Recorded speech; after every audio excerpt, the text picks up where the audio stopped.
ఎంతసేపు ఈ Chinese chilli sauce, టమాటా sauce, వినేగరు, soya సాసులతో చేసే ఫ్రైస్ అయినా ఎందుకని మనం మన స్టైల్లో, అది మన ఇండియన్ స్టైల్లో ఫ్రైస్ చేసుకోలేము? అందుకే మేము ముందుకి తీసుకొచ్చాను ఫ్రాన్స్ ఫ్రై, అదే రొయ్యలు వేపుడు అండి. పక్కా కొలతలతో ఎలా చేసుకోవాలో స్టార్ట్ చేసేద్దామా? హలో అందరికీ నమస్కారం. నా తలకాయలో వంటలకి స్వాగతం, సుస్వాగతం. ఒక 250 గ్రాములు, అదే అండి పావు కేజీ రొయ్యల్ని తీసుకొని నైస్గా కడిగేసి కాసేపు పక్కన పెట్టేసేయండి. ఒక 6 వెల్లుల్లి రెమ్మలు, ఒక నిమ్మకాయ, 4 పచ్చిమిర్చి, ఉల్లిపాయ, కరివేపాకు అన్నిటిని తీసుకొని పక్కన పెట్టండి. ఇప్పుడు పావు కేజీ రొయ్యలకి 1 టీ స్పూన్ పసుపు, ఉప్పు, కారం, అల్లం జీలకర్ర పేస్ట్, కరివేపాకు, కొత్తిమీర, జీరా పౌడరు, ఒక హాఫ్ సైజ్ నిమ్మకాయ, 1 టీ స్పూన్ నెయ్యి వేసి అన్నిటిని బాగా మిక్స్ చేసి ఒక 15 నిమిషాల పాటు పక్కన పెట్టండి. ప్యాన్ హీట్ ఎక్కిన తర్వాత 4 టీ స్పూన్ల ఆయిల్, 1 టీ స్పూన్ జీలకర్ర, వెల్లుల్లిపాయలు, కరివేపాకు, పచ్చిమిర్చి మరియు ఉల్లిపాయలు అన్నిటిని వేసి కొంచెం లైట్గా దోరగా వేగేంత వరకు బాగా మిక్స్ చేసి పెట్టండి.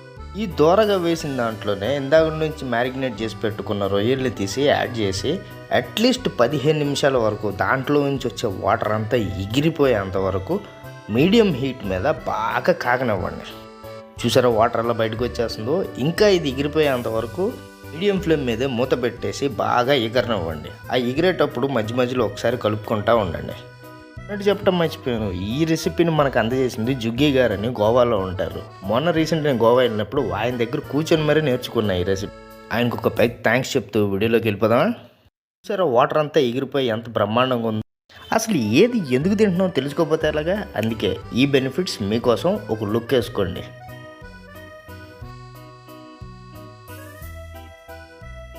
అంతే, నోరూరించే రొయ్యల వేపుడు ఫ్రాన్స్ ఫ్రై ఇక రెడీ అయిపోయింది. ఒక మంచి బౌల్లోకి తీసుకొని సర్వ్ చేయటమే.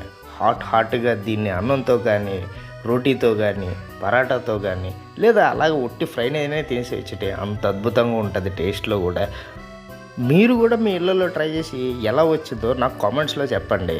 అలాగో అందరూ చెప్పేలానే లైక్ చేయండి, షేర్ చేయండి, మన ఛానల్ని సబ్స్క్రైబ్ చేయండి, మీ ఫ్రెండ్స్ అండ్ ఫ్యామిలీ మెంబర్స్కి షేర్ చేయండి, మీ వంట రాని మిత్రులకి స్పెషల్గా పంపించండి, వంట వచ్చు అనుకున్న వాళ్ళకి కూడా ఫార్వర్డ్ చేయండి. ఏంట్రా ఇదని అడిగితే చెప్పండి, నా తలకాయలో వంటలు స్పెషల్ అని. Good food always make you fit and healthy. So maximum ఇళ్లలోనే చేసుకోవడానికి కొంచెం ఓపిక తెచ్చుకోండి. నెక్స్ట్ వీడియోలో మళ్ళీ కలుద్దాం విత్ కొత్త ఐటమ్ అండ్ కొత్త రెసిపీస్తో. అప్పటిదాకా ఉంటాను, టాటా.